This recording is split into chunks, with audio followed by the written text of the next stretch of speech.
You are listening to the Tricorder Transmissions, ep002. And now, here are Craig and Jeff.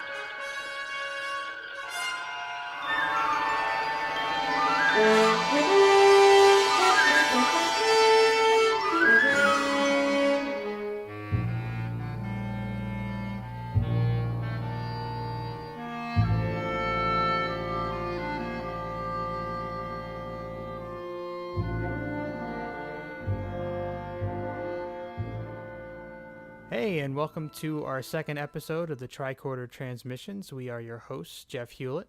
And Craig Cohen. And I'm curious, last week we left off with you talking about going to see Pacific Rim finally. How'd that go? Oh, yeah. You know what? It actually went really, really well. I'm glad it is a movie that I saw in theaters. And I'm really, really surprised that going into it, I hadn't really seen too much about it, like I talked about on last episode. So going to see it was pretty cool. The theater was in one of the smaller theaters at my multiplex, but it was probably 75% full. So there were still people interested in seeing it. Yeah. That's and I got to say, you know what? I really, really enjoyed it. And I'm glad I saw it on the big screen. It's monsters fighting big robots, but at the same time, there's some cool character moments in it. And you know what? It felt like a good summer movie. I mean, it definitely hit all the beats that a summer movie would hit. But it had a little bit of heart too. So I really enjoyed it, and I look forward to watching it again, I guess, when it comes out on Blu-ray. Oh, cool. So you say it was definitely a good popcorn flick? Yeah, and I think while it's still out in theaters, if people are on the fence, definitely go check it out, because I think it'll meet your expectations. Oh, all right, cool. Well, I'll take that under advisement if we have some matinee money to blow tomorrow morning or Sunday. Yeah. Perhaps we'll give that movie a spin. But another thing I wanted to bring up movie-wise is I saw a very sad tweet from you earlier about having missed R.I.P.D. in the theaters, which I share that sentiment because I really wanted to see it, and then I kind of succumbed to the negativity that was going on out there, and I opted not to see it, and I kind of regret it. Yeah. It was one of those things where, in the summer, with movies coming out the way they are, and, I have a little stockpile of passes to my theater. Nice. So, I try and, use those and figure, I might be a couple of weeks behind, everybody else, but eventually I'll see all the movies. And R.I.P.D. was one of those movies that I guess it came out, didn't make any money, and the theaters dumped it already. So I snoozed and I losed, and I guess I'll actually have to eventually catch it on Redbox or Netflix. Yeah, good old Redbox. I tell you, I've that saved me many a time. So. Yeah, I really enjoy it. When I go to do my weekly shopping, the Stop and Shop I go to, they have one right by the registers. So, if there's ever a movie out that I'm thinking about, I'll check and see if it's in the Redbox. Or, sometimes you're just not sure what you're in the mood for, so you go to the Redbox and see what they got. Sometimes returning it, you have to make a trip to a 7-Eleven or something that you might be driving by. But I definitely like the concept of the Redbox. Yeah, me too. But I have the Redbox curse, and my local CVS down the street has one of those really great double Redboxes. Oh. So it's awesome because they always seem to have the movies in. So and I have the iPhone app, so I can go and browse what's in the actual kiosk and rent and then go pick it up. Yeah. So the first time, of course I picked kiosk A. And I rented my movie, and I went. Of course, there are people at kiosk A, and I couldn't pick up my movie until they were done, and they're dorking around picking movies at it. It took them at least 5 minutes to get out of there. So I figured, the second time, maybe I'll be smarter, and I'll pick kiosk B. Maybe that's the lesser used kiosk. And sure enough, when I get there, the situation is reversed, and there's some yokel at kiosk B, and I'm standing there like an idiot because I can't pick up my rental at kiosk A.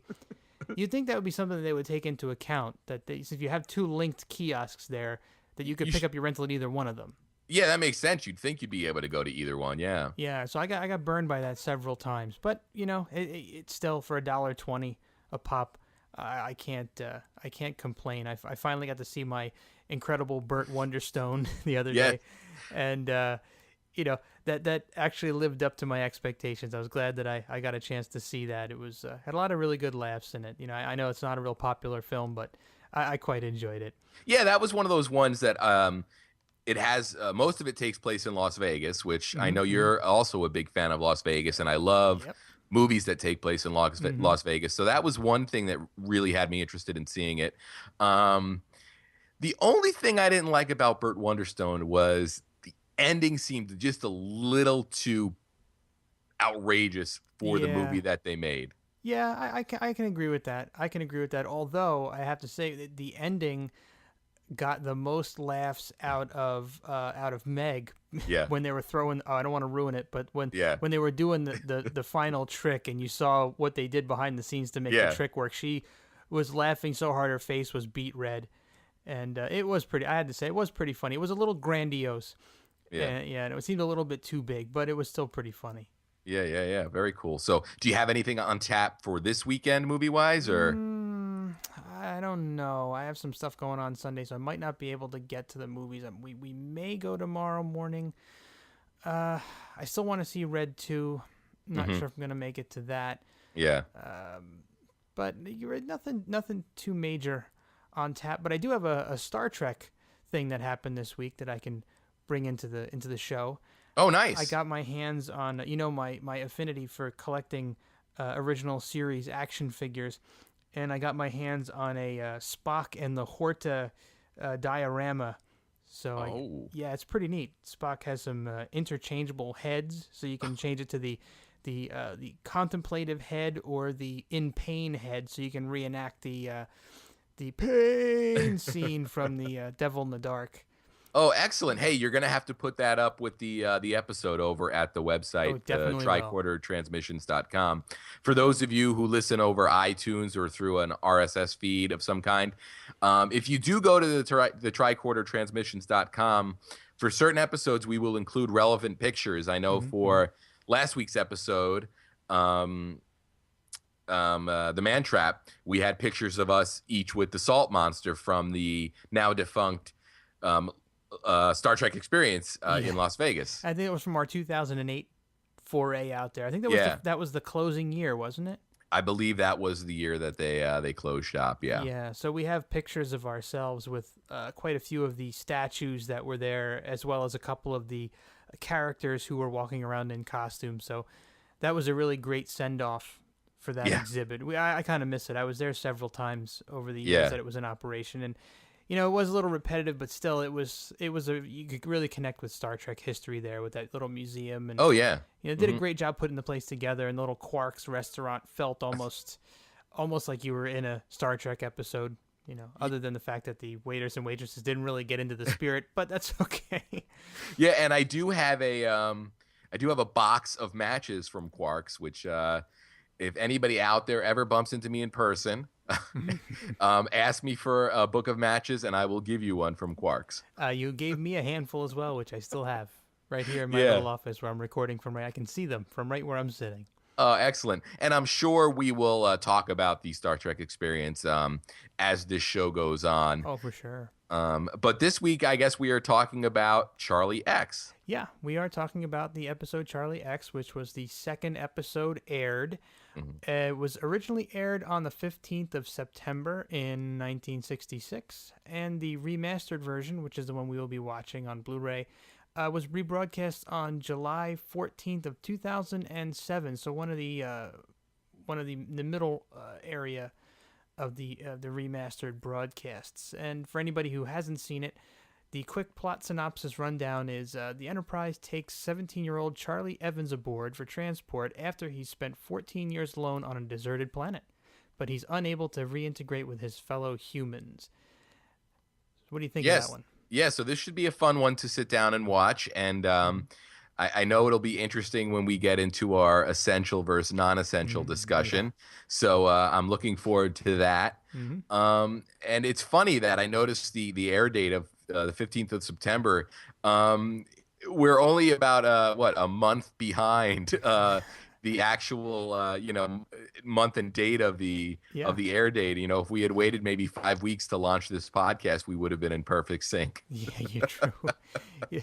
Another funny thing about this episode is I always, you go on YouTube and you see movies or TV shows that get recut to appear as if they're different movies. So they'll take a drama and turn it into a horror trailer. Yeah. Something like that. I always thought this movie this TV show version would be really cool to be recut as like a teenage coming of age.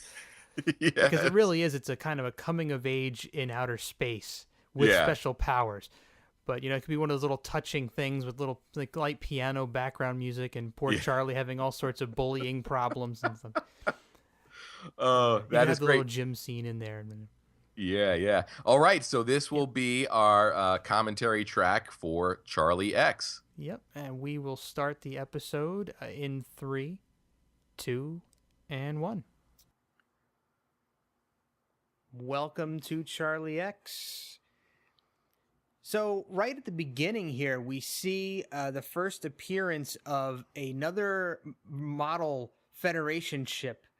This is known as the Antari. The ship itself is the Antares, but there's also an Antares type of ship here that appears a couple of other times throughout the series. One other variant is called the Yorkshire, and there was a third ship called the Woden, but that only appeared in this Antares style in the remastered versions of the show. In the original version of the show, it was a clone of the Botany Bay style ship that we see in the Space Seed episode coming up. But in the remastered, they digitally changed it to look like the Antares style model ship. So now it was almost like bringing it all, like fixing the continuity, if you will. Right. Yeah. So that way you weren't seeing the Botany Bay, which actually was an older Earth ship. So it kind of didn't fit the description. Yeah. So it actually had come from a later time period. So they did fix that. So that may be a pain point for some diehard fans, but they Lucasized it a little. One thing that's worth noting here is Kirk is in his dress uniform, and I guess it was because he was meeting, he was meeting other people from another ship in a formal manner. Yeah, and these guys are kind of like my parents used to be when they were dropping me off at my grandparents to get rid of me for the weekend. Like, oh yeah, no, we're not gonna, no, we're not gonna stay. No, we gotta go. We gotta get on the road. Nope, no thanks. Don't want any drinks. We're taking off. Kind of just dumping the kid here. What a great jacket that is, by the way. Yeah. Wow. So they're basically transferring Charlie, this kid Charlie, 17-year-old, 17 or 15. I think 17. I think 17. And there he is seeing Yeoman Rand. It's the first time he's seeing a woman. He was found on a planet. The only human on the planet, supposedly. So he survived on his own. From the age of... from 3 to 5? No, longer. I think it was a teenager, right? Okay. 14, right? Yeah. 14, somewhere around there. So he... Oh, see, he doesn't even know that she's a girl. So this is, No, see, he's got a... the funny thing about... I thought, when I was younger and originally watched the... I thought that Janice herself was older. But apparently she's only supposed to be in her early 20s in this show. So I thought she looked a little bit old up. So we're getting the opening titles. The opening titles here. Getting our Space to Final Frontier monologue. And the most interesting thing about this episode is how quick those guys were to hand Charlie off. You can tell that they were sort of anxious to get rid of him. Yeah, they wanted out, baby. But at the same time, they either had extreme faith in Kirk's ability as a captain and as a person to deal with Charlie, or they just said, hey, this is our opportunity to get rid of this kid. Oh, man. I'm going with the latter. I'm going with the latter on that one. You could tell those guys were sweating. And they were going out of their way to say nice things about Charlie. Always been an absolute pleasure. Get him the hell off our ship. It almost seems like what they did, though, could be, I don't want to say litigious, but definitely they could have had charges brought against them. Yeah, you know, by Starfleet. Yeah, a little court-martial action there. They also was a Federation ship, right? Was a Federation ship. So yeah, here we go. Here we see yet another bizarre medical device. It's like the inverted stair climber. Yeah. What must that have been like to build as a set piece? You know, you got these rectangular blocks coming out of the wall, so they have to have some kind of resistance on them. So it looks. And there's that medical panel that we saw in the Man Trap episode. Yeah, and you know, I always wondered what was inside those rose tinted cases behind McCoy that you see right here. There's bottles of some sort in there. Is that his liquor cabinet? Is that Bones' stash of interstellar liquor? Yes. There might be some books in there, but you know, I definitely think I see a couple of decanters there. So here we go. We're learning that he's completely physically sound. We got the background onto how he had been on the planet for 14 years from the age of 3. Once the ship supplies were exhausted, he sort of foraged and found his own, and he learned how to speak via the ship's tapes. Yeah, pretty impressive. Pretty impressive for a kid. And he's putting the jacket back on, but he looks awful sweaty. So wonder what's going on here. And he's also been given an older style Starfleet uniform here. So presumably from the other ship. So now he's talking about how the other ship didn't like him. Yeah. So now we're starting to get a little confirmation here that the other crew was dumping him off. Onto the Enterprise. But you know, McCoy's still trying to be nice here. Yeah. Well, McCoy's saying, you know, every 17-year-old or any teenager awkward, right? is unsure of themselves and they want to be liked. Yeah. So I think that Charlie has a little too much fascination with this guy lowering this shaft into that hole. I don't know. He seems really interested in this. Yeah. He's laying conduit here. What exactly is this guy doing, by the way? I wonder what there's a grate in the floor. Yeah. Yeah, see, he looks a little too interested in this. Oh, now he's going to climb down the Is that a Jeffries tube? I was supposed to say, is that a Jeffries tube? Is that, yeah. So now he's going to take a look at what's going on with the, so look at that alternate uniform comes in red and blue. Yeah, and blue. Yeah. Oh, there's another weird gadget. What's that thing? Obviously it rotates for some reason. And here we see Janice Rand again. And so now we're gonna develop a little more of Charlie's infatuation. Yeah, it's his first with crush. Yeoman Rand. Yeah. And she's having an issue with her tricorder for some reason. And he's all of a sudden out of nowhere has her favorite perfume. Yeah. Where did it come from? How did he get it? Very peculiar. Well, I'm getting a little inkling here of something interesting going on with Charlie here. It's a present. So yeah, so she's questioning where he got it from, but but he doesn't want to give that information up. And she's going to ditch him. I think it's interesting that the first 2 episodes that broadcast and the first 2 episodes that we talked about, last week's The Man Trap and then Charlie X, they have sort of a similar... Oh, there was the butt slap, by the way. He slapped her on the butt, and she's... Oh, and she's in cred. She instantly admonishes him. Yep. And she tells him to ask Kirk what he did wrong. Yeah. Sends him to the man. Yeah.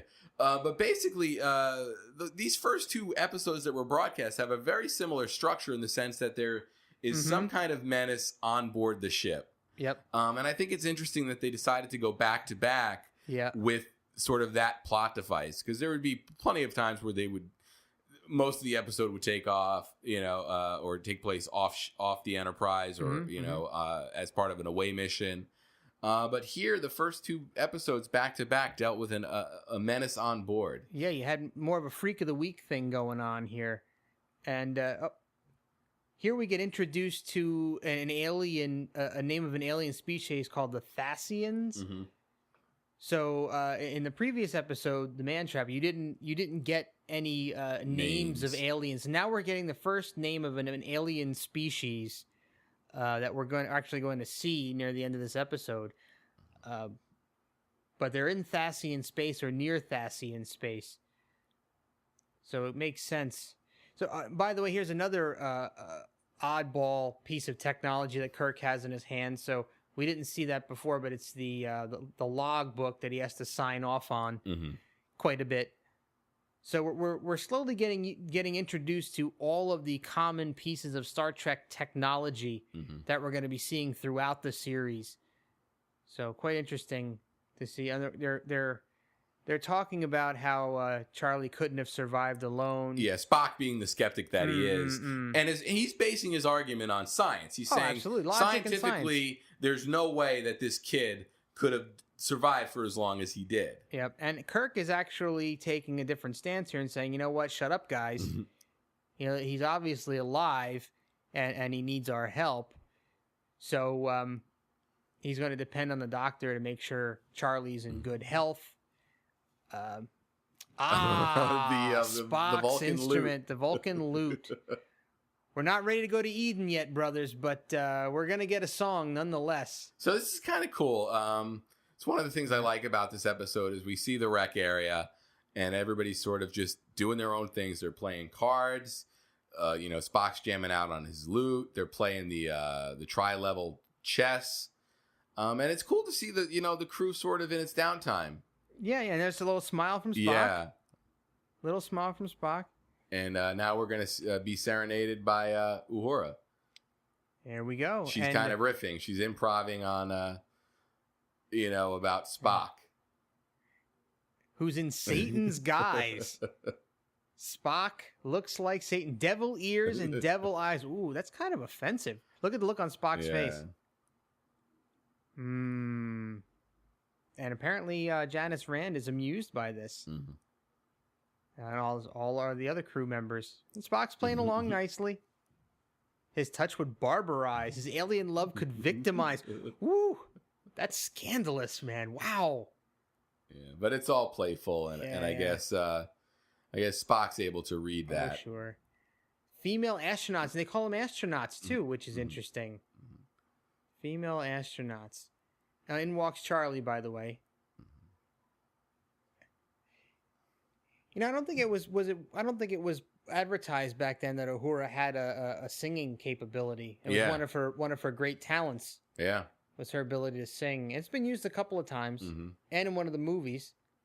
So here we see Charlie's going to do some card tricks to try to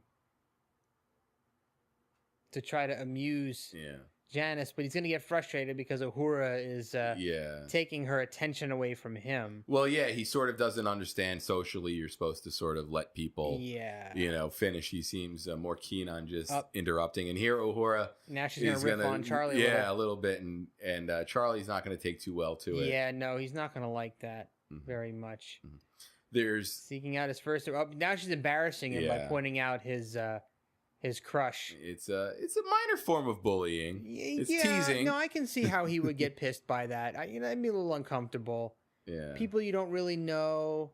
He's calling you out. She's calling you out in front of all these people. He's got no experience with girls. Poor kid.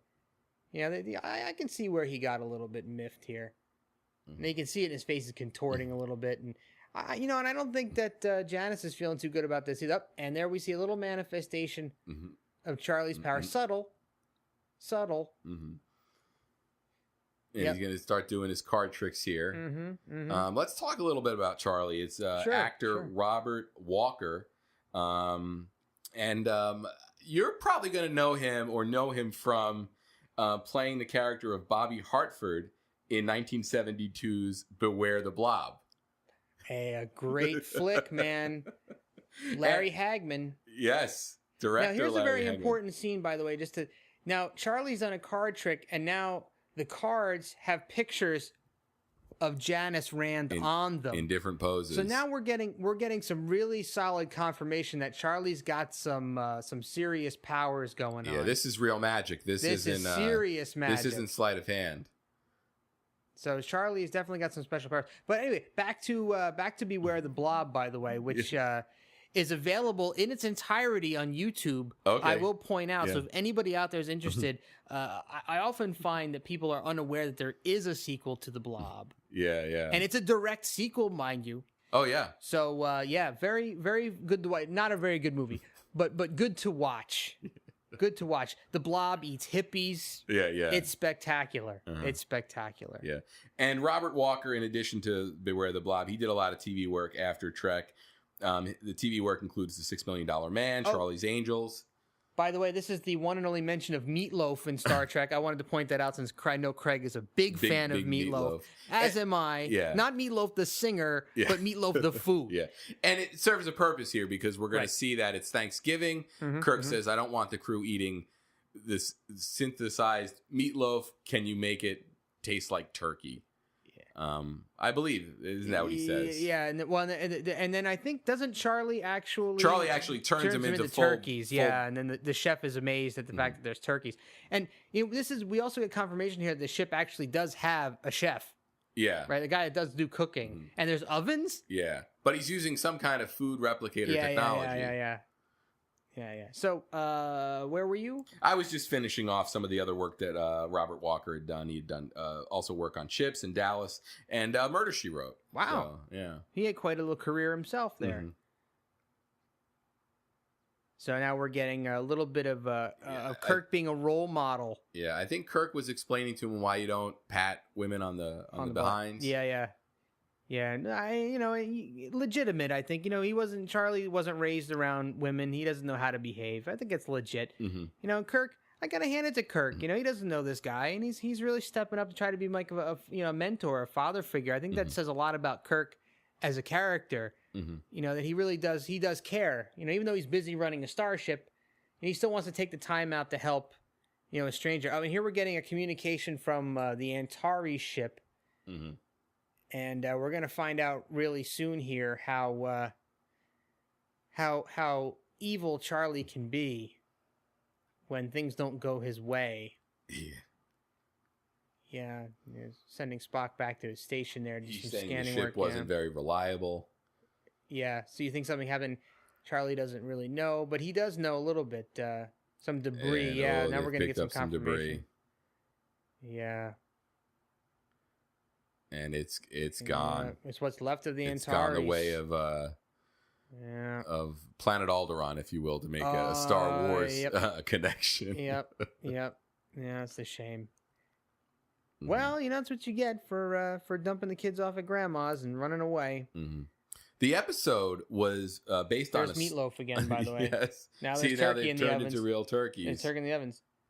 The story for this episode was written by Gene Roddenberry, and the script itself was written by longtime Star Trek, behind the scenes person DC Fontana. Yeah. You've got some really interesting pedigree there. Here's the tri-level chessboard. The introduction. It doesn't really seem like it's played like real chess. They're using terms like check and checkmate, but if you watch it doesn't seem like the moves are the same. But it's kind of cool to see the how chess might advance in the time it takes for us to get to the era that Star Trek's in. And this was actually made into a game that you can buy and play. Yeah, there is such a thing as the 3D chess that was developed in homage to this. I'm sure you can find it on a website near you.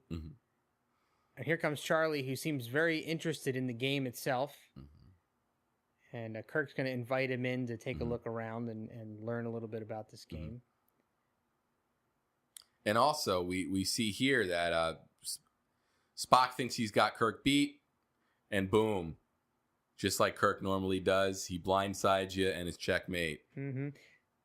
So now we see that Kirk used an illogical approach to chess to beat Spock's logical approach to chess. So on an intelligence scale, I think that actually speaks a little bit about Kirk. Sure. Knowing how intelligent Spock is, we always assume that Spock is far more intelligent than anybody else in the ship, which is proven many, many times. But Kirk can still match his intelligence in some areas, which is pretty cool.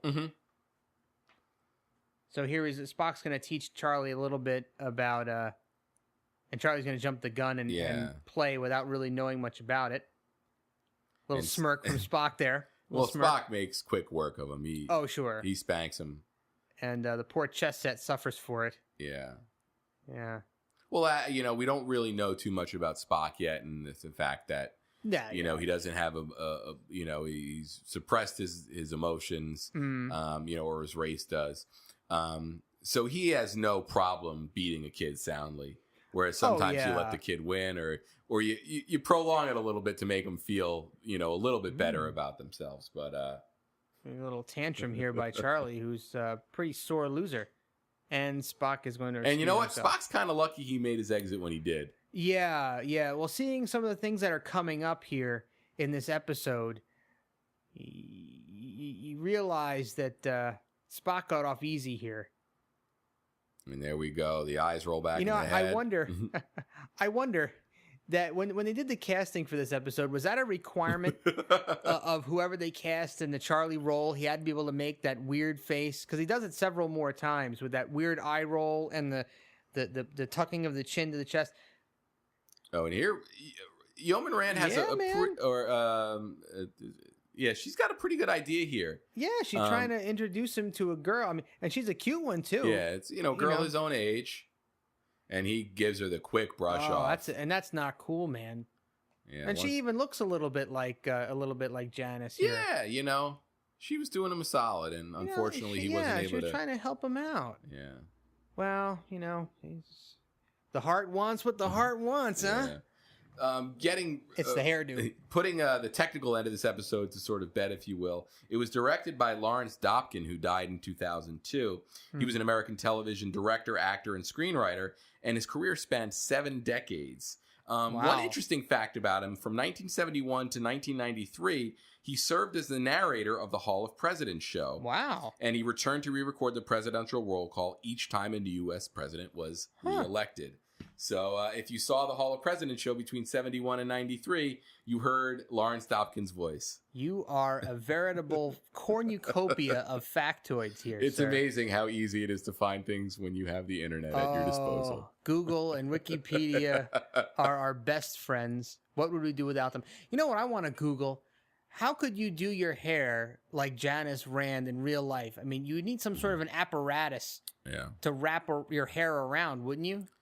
Yeah, you would think so. It almost looks like sort of the hat that Jeannie wears, but made out of hair. Yeah, really. I mean, I can't see how she would have enough hair physically. I mean, that hair, if you let that all down, it would probably go down to her knees at least. Yeah. Wouldn't it? Mm-hmm. Because she's got to do all that cross-hatching going on there, and it's a lot of work. Yeah, definitely. Well, when she reappears in the future, in some of the Star Trek movies, she has regular hair. Yeah. You know, so they obviously did away with those hairdos. They fell out of fashion, I suppose. Mm-hmm.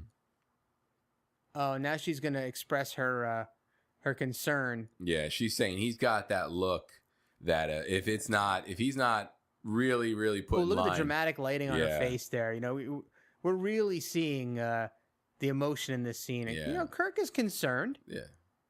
Well, I think as captain of the ship, everybody on board is his responsibility. As we hear many, many times in the future, 430 crewmen, thereabouts. Mm-hmm. And a little smirk there. He knows Charlie's just trying to get himself a little.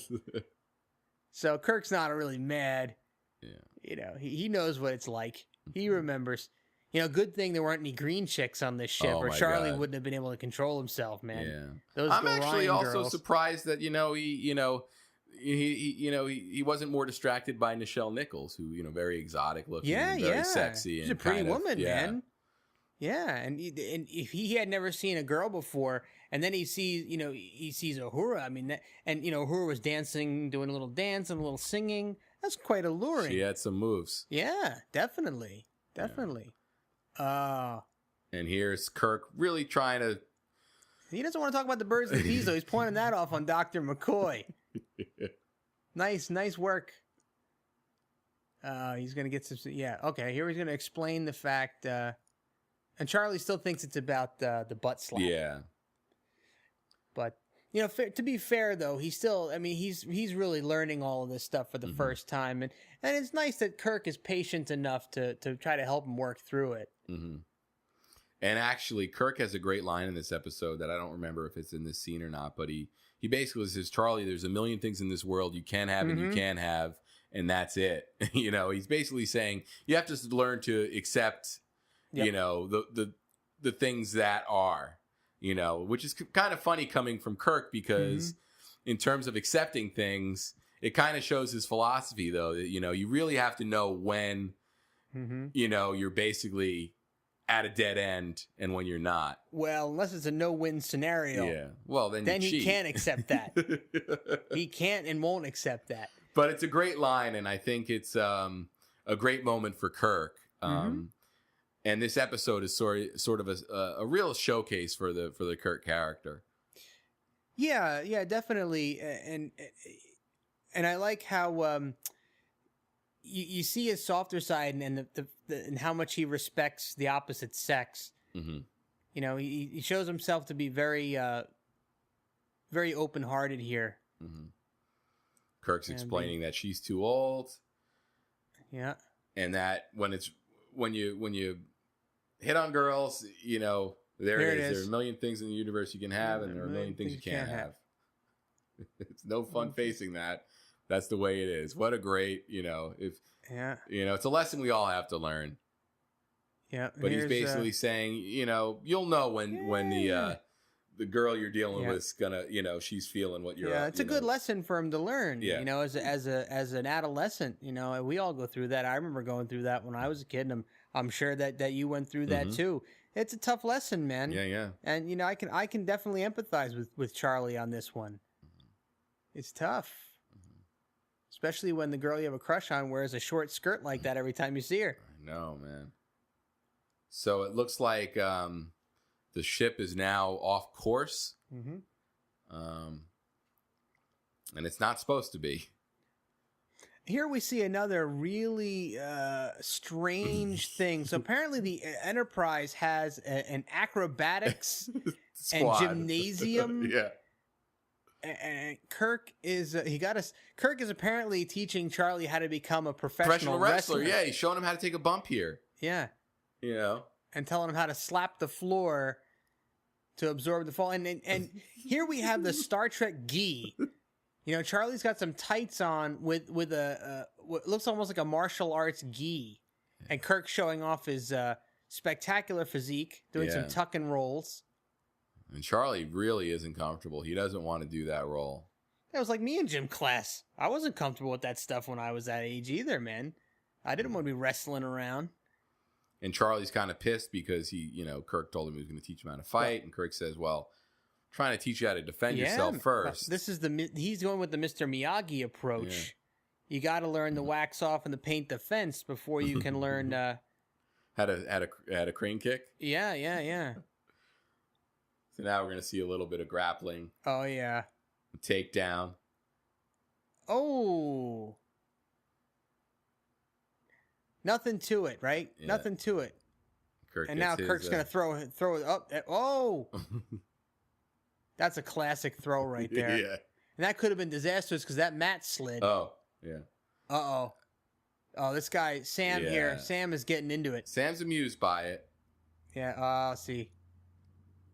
And Charlie there's no way he could go all day here. Kirk could be distracted making a batch of cookies and he's not going down. Well, Kirk's not really doing him much of a service in this one. He's just messing with him. And boom, he shows Charlie where it's at. Yeah, and there's a big problem right here. Yeah. Here Sam's we laughing. go. Again with the teasing. Oh boy. And there's boom. the look. Bye bye, Bazinga. Sam. See you later, bud. And the towel stayed away. the towel stayed behind. So if you're a towel in this scenario, count yourself lucky. Mm-hmm. Charlie's powerless against towels. And Kirk has sort of an oh shit moment. He's giving him the stern look. Yeah. But now you realize how lucky Spock was. Exactly. Spock definitely could have been sent to that faraway place. But that begs the question, how does Charlie decide who gets sent away and who gets other consequences? Yeah. Is it just up to whatever the mood of the day is or whatever he feels like? And I think it's also, his level of anger as well. I think the moments where he's completely and utterly angry, it's sort of like almost a tribal urge, or a tribal action, instantly banishes that person. And when he's a little bit more controlled, he's able to sort of, take away their ability to smile or some other sinister plots. And here Charlie is really showing his ability. Phaser's gone. But just the phaser, not the guy. Yeah. He's showing his strength here. He may be physically weak and unable to throw people down, but with his mind, he's able to do a lot. Here's that dramatic lighting again. Yeah, and here's Kirk really talking to him like a dad. And Kirk is showing no fear here.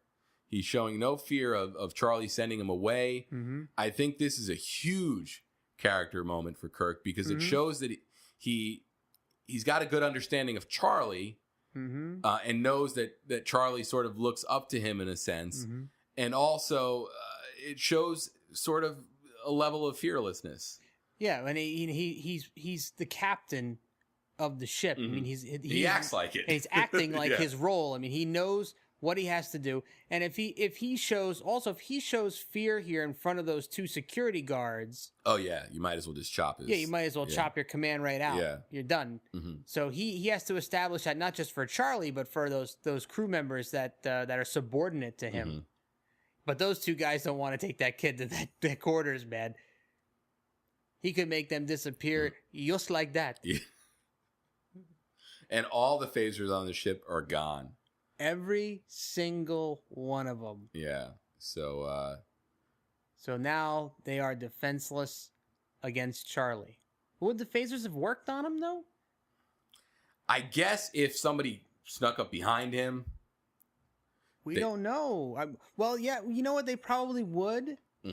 Well, I don't want to spoil the end of the episode here, but they now that I think about it, they probably would have if you could get off a shot where he wasn't paying attention. Yeah. So he is human. So now we're learning a little bit about the Phasians in the sense that they had the ability to control things with their mind. So Spock had done some research there. Yeah, we're getting a little inkling of our first real alien species that has some sort of unearthly power. So it's another concept that the viewers hadn't been introduced to yet until this episode. And Spock shows sort of a level of discomfort at the fact that Charlie could be responsible for the destruction of the Antares, basically because it shows a total disregard for human life, which is not good for someone with that kind of power. Yeah, no, it's dangerous. It's definitely dangerous. So they need to figure out what they're going to do with him at this point. And Spock is also well aware that Charlie looks at Kirk as a mentor, a father figure. So, he also will encourage Kirk to use that position to try to keep Charlie in check. And here's Bones. The struggle must remain between Kirk so basically, and Charlie. Yeah. Spock's saying, you've got to be the deflector here or the buffer. We really can't engage him. Now he's putting Charlie on the spot here, asking about the Antares. And Kirk's being stern with him again. Yeah, he is. Charlie fesses up to it. There was a warp baffle plate on the shield of there, and he made it go away. And in doing so, he's claiming it would have blown up anyway. The truth comes out. They weren't nice to him. They wanted to get rid of him. See? See? Parents everywhere. Take note. If your kid has special powers, don't drop them at grandma's. Because likely on the way to wherever you're going that weekend, your car is going to blow up. And I think as this episode progresses, it does something that Star Trek does so well throughout the entire series, not just the original series, but also Next Generation and DS9. And, they present a scenario that almost seems unresolvable. How are they going to resolve this? They have a godlike being on their ship. She really brought that one home. Yeah, she sold it. Yeah, Big time. But that's one of the things I love about Trek is, they create these scenarios where you say, I don't know how this is going to end.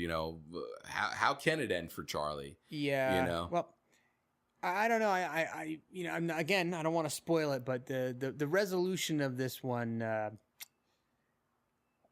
it's a little too convenient. So, and here he's playing with Spock now, making Spock recite poetry.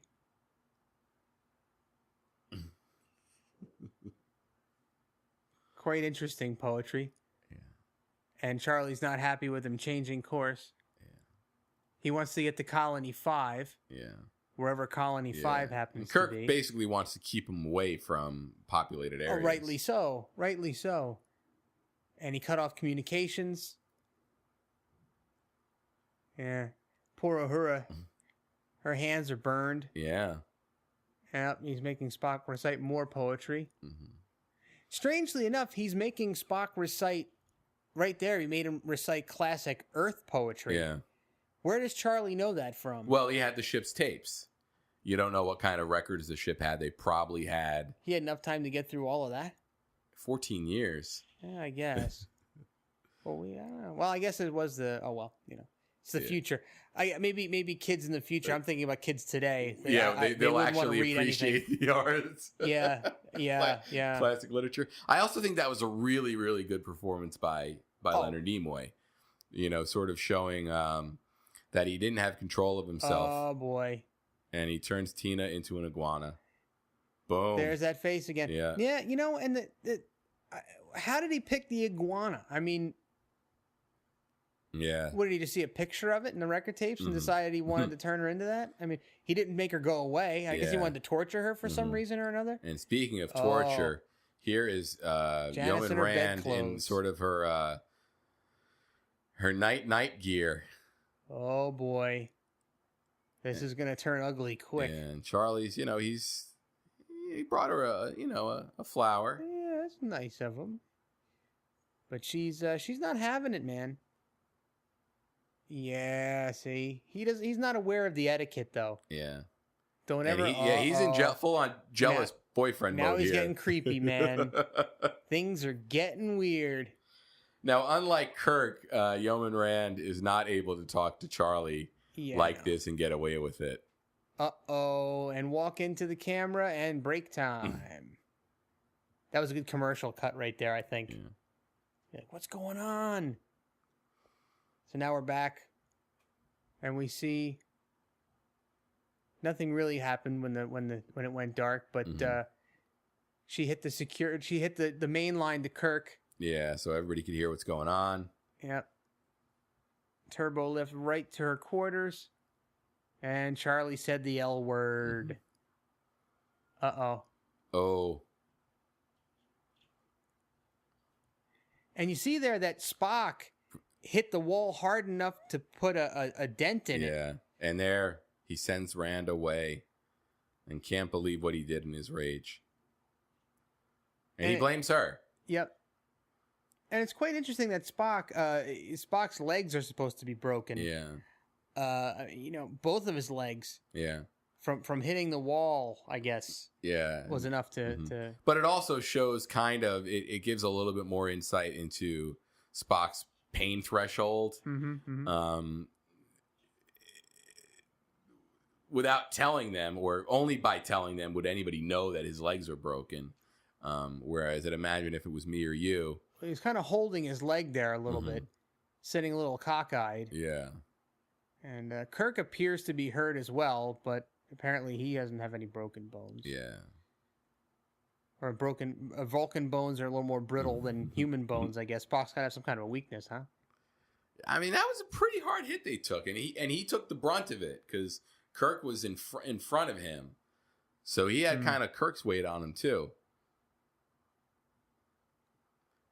Yeah, and here's Kirk just saw Rand sent away, and he's still able to sort of address him in that stern manner, that fearlessness. And he's fixed Spock's legs. Yep. So now we find that Charlie also has the power to undo things. So it's not only a destructive power, but it's also he can also create things and make good things happen. So one has to wonder what could have become of him. Could they have molded him into something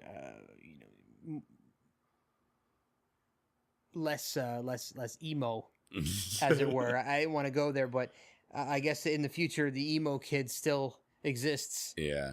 I think ultimately the choice they make is the only choice you can make. Yeah, well, honestly, they don't really make much of a choice here at the end. It's all resolved for them. But atmospheric system. See this guy? He's checking out another oddball-looking panel with colored glass spheres sticking out of it. Yeah, they're basically going to put him in a room with a force field. And this, by the way, is the first appearance of a brig. Yeah.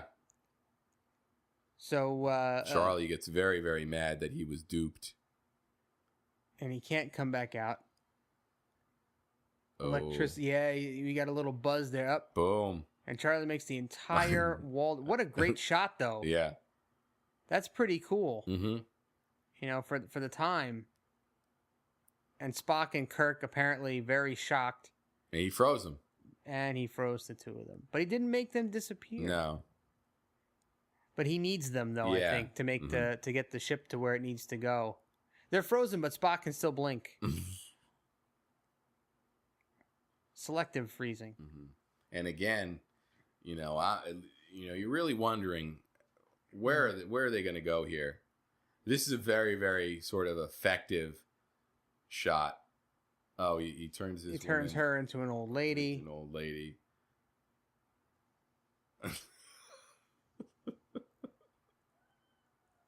And this is great. You see the shadow, the silhouette of the crew people laughing. Charlie thinks they're laughing at him. And then we get a great, great image here of the woman with no face. Unbelievable. Yeah. I can only imagine what that felt like to see, on the original broadcast. Yeah. What can Charlie do? What are the limits of his powers? We might find out here. We might actually find out. You're getting a ship-to-ship message that Charlie seems to be blocking. Mm-hmm. Uh-huh. Yeah, Charlie's giving a little challenge there to Kirk. Charlie's treating it like a game, almost like chess. But Charlie seems to think this is a game that he can't lose. Well, technically he can't. Well. As we see here, they're really powerless to do much to stop him. But this is also a motif that's going to reoccur many times, with the Enterprise being taken over by various entities with powers that seem to be insurmountable here. And here's Charlie storming down the hallways. And then they're going to try to figure out what they can do to stop him. Yeah, Kirk's had enough. Yeah, Kirk doesn't, and now Kirk's immunity is gone. Yeah, McCoy says he's off the deep end. Yeah, you pushed him too far. Mm-hmm. And then Kirk realizes that Charlie's controlling the ship at the moment. And he realizes that Charlie hasn't sent anybody away since he's taken control of the ship. Mm-hmm. Notice that strange alternate shirt that McCoy's wearing there. Yeah. That's not a typical blue shirt. Yeah, it almost looks like medical scrubs or something, or possibly what the scrubs might look like in the future. Short sleeve, no less. Yeah. Well, that's so you can wash your hands, I guess, and keep them unmolested. Of course. Yeah. So here's Charlie back on the bridge again. Kind of drunk with power. Yep, telling him he can make them all go away anytime they want to. So and he sits down in the captain's chair. You wonder how the people on the Antari ship got rid of him at all. Yeah. Well, it was probably Charlie knowing that the Enterprise would be sort of a gateway to a more populated area. It seems like Charlie's very keen on getting to Colony 5. So I think he wants to interact with as many people as he can. Yeah. Now Kirk is gambling here. Yeah. Seeing if Charlie's reached his limit. Yeah, McCoy and Spock are sort of turning on as much of the ship's resources as they can, really trying to overload Charlie. And Charlie's going to sort of break down like the 17-year-old kid that he is. Mm-hmm.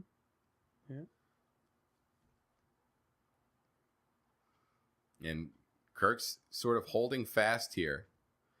You know, it's an important lesson. When you call somebody's bluff, you better be ready to take it all the way. Oh, and he gets physical Yeah. with Charlie, too. Throws him. And this is a rare low-angle shot of the bridge. You don't really see the bridge from this angle very often. So that's a plus for this episode. So there's interesting triangles on the back of the seats there. You don't really get to see very closely very often. So here's... And Charlie's lost the ship.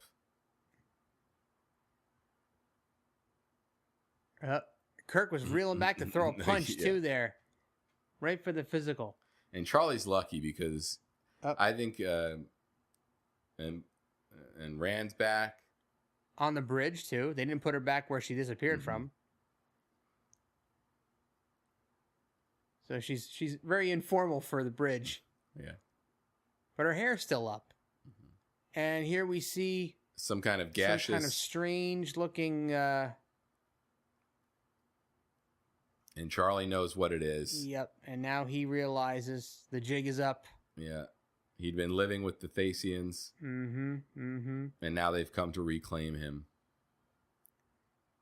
And here is another Star Trek first. The floating We're seeing head. the first apparition of many in the Star Trek universe. The green floating head. We'll see other ones that are similar, but this is the disembodied head. So we'll see full body apparitions as well. But they use that really cool rippling effect to make it really bizarre and sci-fi. Look, there's another random crewman there. Yeah. That left side, that captain's left side of the bridge. Doesn't get a lot of play. Nobody really gets to do much over there except for Scotty. Scotty, who doesn't appear in this episode we haven't yet seen again, him and yet. no Sulu. Yeah. So basically, Charlie's getting reclaimed here. He's pleading with Kirk to take them. Kirk makes ultimately the right decision. He's basically banishing Charlie to an isolated life with the Thasians, but he just knows that somebody with that power cannot be part of normal human society, unfortunately. Well, not until he's properly taught by the Thasians how to. He's still young. You got to give. He's still there's young. There's that. All it would take. What would it take to just trigger him real quick? That kind of power. In my opinion, the decision Kirk makes here is the right one. And as sad as it is to see Charlie isolated, he kind of sealed his fate. So as we're wrapping up here, let's talk about whether this is an essential episode or not. As I've said over the course of this episode, I think from a character standpoint, we get a lot of Captain Kirk character moments here. We sort of see his leadership ability as a captain, his interpersonal relationships with the crew, and his overall ability to act as a leader. For that alone, I think this is an essential episode. What's your take? So this will be a disagreement for me. Okay. I don't think this episode is necessary or essential watching. While I do agree that there are a lot of good Kirk moments in this episode, I don't think you get anything about Kirk from this episode that you wouldn't get about him from other better episodes. So I wouldn't say from that standpoint that it's an essential episode. You don't get a lot from the other characters either. You do get the Uhura singing, so that's a nice thing. But you do also get that other times as well. So I don't really necessarily feel that this one is required watching or essential watching for anybody. It's a good watch. It's a good auxiliary watch. I wouldn't necessarily say you should skip it, but in my canon, in my list, I wouldn't put a check mark on this one. And I think ultimately, it'd be hard for us to really say that any episode can be skipped. That we will get to those episodes that seem kind of unbearable. I think But as far as Trek fan, there goes Charlie. Bye Charlie. As far as Trek fans go, most Trek fans are going to say, well, it's all essential. Right, yeah. But basically, if we're really breaking it down here, and your point is well taken, but I think seeing Kirk make that decision really kind of reinforces that Kirk is able to make those tough decisions. He's able to own them. And this is the first time we see that. And you're seeing some emotion here from Janice as well. It was a little bit of a ride for Janice, and you don't know what she saw when she was gone. She seemed dazed and out of it when she reappeared, almost making you think that maybe she was in some kind of limbo. And hopefully that's where she was, because I can only imagine, what it would be like to sort of be in non-space. And we also learned that everything on the ship is back to normal. So Tina is no longer an iguana. The old woman turned back to her young version of herself. But they could not bring back the Antares. No. Unfortunately. That was not Those undone. poor people are gone forever. Yeah. So at the hands of we are wrapping up. There's a shot from the pilot. Yes. The cage pilot, by the way, there on the stills. There's a still of Sulu with his rapier. Yes. Which is in an upcoming episode. Yes. And there's our salt monster.